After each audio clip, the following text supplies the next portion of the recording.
Hello students, we are seeing the fourth unit, that is television receiver. In that today we are going to see the HDTV.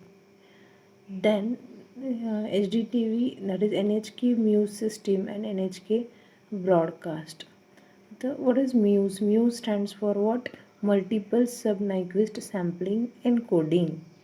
म्हणजे म्यूजचं long form काय आहे? Multiple सब Nyquist sampling encoding.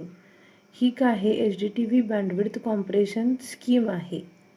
म्हणजे H D T व्हीमध्ये जे काय bandwidth compress करायसाठी जी कोणती scheme use केली जाते त्या स्कीमचं नाव काय आहे? म्यूज असं आहे. आणि ती कोण डेव्हलप केली आहे? NHK ह्या कंपनीनं डेव्हलप केलेलं आहे. लक्षात येते? What is muse? Muse is a bandwidth compression technique used in a HDTV and it is developed by the NHK. It uses the fundamental concepts for performance exchange in a spatio-temporal domain along with the motion compensation to reduce the transmission bandwidth down to a near about 10 MHz. HDTV मध्ये जर आपल्याला bandwidth आपली जर reduce करायची झाली up to 10 MHz तर एक fundamental concept use केली जाते, दॅट इज स्पेशियो टेम्पोरल डोमेनमध्ये त्याला along with the motion compensation. लक्षात येते का? जर तुम्हाला बँडविड्थ रिड्यूस करायची झाली up to 10 MHz, the fundamental concept for performance exchange in spatio temporal domain is used along with the motion compensation in case of HDTV. Then processed HDTV signal can be then transmitted using a single BDS channel. म्हणजे तुम्ही काय करताय? एक single channel use करून जो काय तुमचा आता प्रोसेस्ड HDTV सिग्नल तयार झाला आहे त्याला ट्रान्समिट करू शकताय. जो HDTV सिग्नल तुमचा तयार झालेला आहे तो तुम्ही single BDS channel through transmit करणार आहे. Then temporal interpolation in a muse, the luminance and color information are sent by time multiplexed component. The color information is sent sequentially with a time compression of 4. म्हणजे एक लक्षात घ्या, temporal interpolation जे आहे in a muse त्यामध्ये काय होते? ल्युमिनन्स आणि जी काही कलर इन्फॉर्मेशन असणार आहे ती आपण काय करतोय? टाईम डिव्हिजन मल्टिप्लेक्सिंग बेसिसवर आपण काय करतोय? ते कॉम्पोनंट्स काय करतोय? इन्फॉर्मेशन आपण सेंड करणार आहे. टाईम डिव्हिजन मल्टिप्लेक्सिंग म्हणजे प्रत्येक म्हणजे इन्फॉर्मेशन सेंड व्हायला काहीतरी टाईम अलोकेट करणार आहे आपण. आणि जी काही कलर इन्फॉर्मेशन आहे ती आपण सेंड करणार आहे sequentially with a time compression of 4. Then TMC signal is bandwidth reduced means of 3-dimensional offset subsampling pattern over a 4-field sequence. The stationary areas of the picture are reconstructed by temporal interpolation of a samples from 4 fields.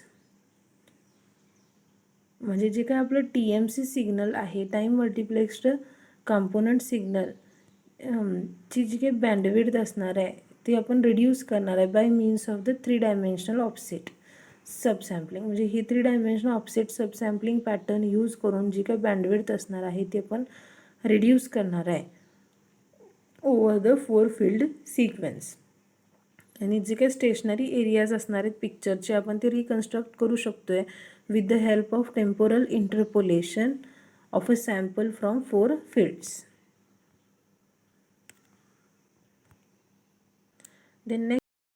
Then next बघा, that is spatial interpolation.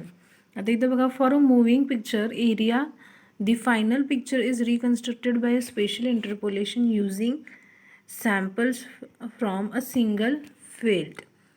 Hence, moving portions of the pictures are reproduced with 1/4 the spatial resolution of the stationary areas.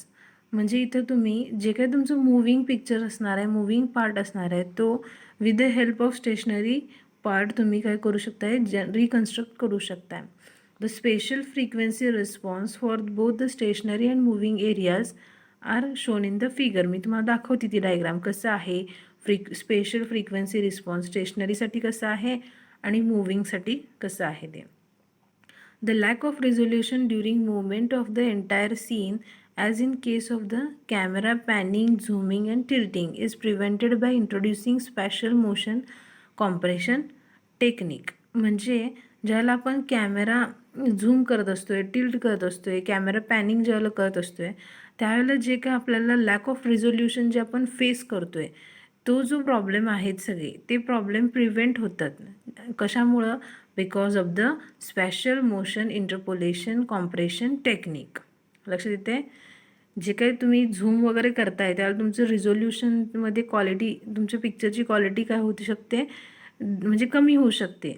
आणि ते तसं व्हायला नको म्हणूनच काय आपण use करतोय, that is special interpolation and technique. A vector representing the motion of a scene is calculated for each field at the encoder. The signal is multiplexed in a vertical blanking interval and transmitted to the receiver. म्हणजे जो काही signal आहे तुमचा तो आपण कुठं multiplexed करणार आहे, तो आपण व्हर्टिकल ब्लँकिंग इंटरवल जो असणार आहे त्यामध्ये हा सिग्नल आपण मल्टिप्लेक्स करणार आहे आणि आपण ट्रान्समिट करणार आहे towards the receiver. Then next बघा, जो पण ट्रान्समिट केलेला सिग्नल असणार आहे, in decoder the read out address of a picture elements from previous field are shifted according to the information provided by the motion vector so that the data can be processed in a still picture mode. These two modes of interpolation, the interframe processing for stationary picture and infrafield averaging for moving portions of the picture, are switched by the detecting the moving areas at the decoder. म्हणजे दोन modes of interpolation आहेत, that is इंटरफ्रेम आणि इन्फ्राफिल्ड averaging. मग इंटरफ्रेम processing कशासाठी use करतो आहे, for the stationery पिक्चरसाठी आपण use करतो आहे. आणि इन्फ्राफिल्ड ॲव्हरेजिंग जे आहे ते मूव्हिंग पोर्शनसाठी यूज करतो आहे ऑफ द पिक्चर. आणि ते काय आहे, आपण स्विच करतो आहे. जसं जसं आपल्याला मूव्हिंग एरिया डिटेक्ट होईल ना, तसं आपण इंटरफ्रेम टू इन्फ्राफिल्ड ॲव्हरेजिंगला आपण काय करतो आहे, आपलं डिकोडर स्विच होत असतो आहे. म्हणजे ज्याला स्टेशनरी पार्ट येईल त्यावेळेला तुमचं इंटरफ्रेम प्रोसेसिंग यूज होणार आहे मोड. आणि ज्या वेळेला तुम्हाला डिटेक्ट होणार आहे की तुमचं आता मूव्हिंग पोर्शन यायला लागलं आहे, त्यावेळेला तुमचं डिकोडर काय होणार आहे, मूव्ह होणार आहे टुवर्ड्स दी इन्फ्राफिल्ड ॲव्हरेजिंग मोड. लक्षात येते? दोन फील्ड मोड ऑफ ऑपरेशन आहेत, इंटरफ्रेम आणि इन्फ्राफिल्ड averaging. Then audio transmission is done by 4-phase DPSK, which is multiplexed with the processed video signal in the vertical blanking interval after frequency modulation of the transmission carrier by the video signal.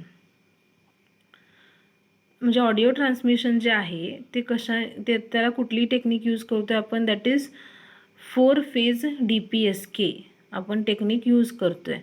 आणि तो signal जो आहे multiplexed करतो आहे with processed video. म्हणजे audio signal आणि video signal दोन्ही काय करणार आपण, मल्टिप्लेक्स करणार आहे. आणि ते मल्टिप्लेक्सिंग कुठल्या इंटरवलमध्ये होणार आहे, इन अ व्हर्टिकल ब्लँकिंग इंटरवल. लक्षात येते? ऑडिओ सिग्नल आणि व्हिडिओ सिग्नल दोन्ही आपण मल्टिप्लेक्स्ड करणार आहे.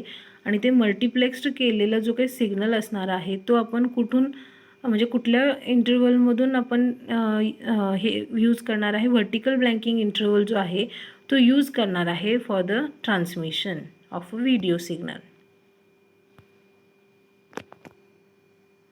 लक्षात येते? आणि मी तुम्हाला मगाशी म्हटलं होतं ना, डायग्राम दाखवते मी तुम्हाला, स्टेशनरी एरियासाठी कसं आहे बघा आणि मूव्हिंग पोर्शनसाठी कसं आहे बघा. Horizontal special frequency, vertical special frequency दोन्हीकडे हाफ हाफ आहे. आणि ट्रान्समिसिबल एरिया, जे काही स्टेशनरी आहे त्याचं जे एरिया आहे तो तुम्ही बघितलं तर जास्त आहे as compared to the moving. म्हणजे जिथं जिथं तुमचं मूव्हिंग पोर्शन येणार आहे त्याच वेळेला तुमचं स्टेशनरी फील्डचाच यूज करून तुम्ही काय करणार आहे, तुमचं मूव्हिंग पोर्शन्स काय करणार आहे, फाइंड आउट करणार आहे. लक्षात आलं? HDTV सिस्टीम म्यूज ही काय आहे, कॉम्प्रेशन टेक्निक आहे, म्हणजे व्हिडिओ कॉम्प्रेशन, ती NHKनी डेव्हलप केलेली आहे. ओके, हा सगळा थेरॉटिकलच पार्ट आहे बाळांनो, तुम्हाला असंच स्टडी करायला लागणार. देन जो काही रिमेनिंग पार्ट आहे ह्या चॅप्टरचा आपण पुढच्या लेक्चर्समध्ये बघूया. Then thank you.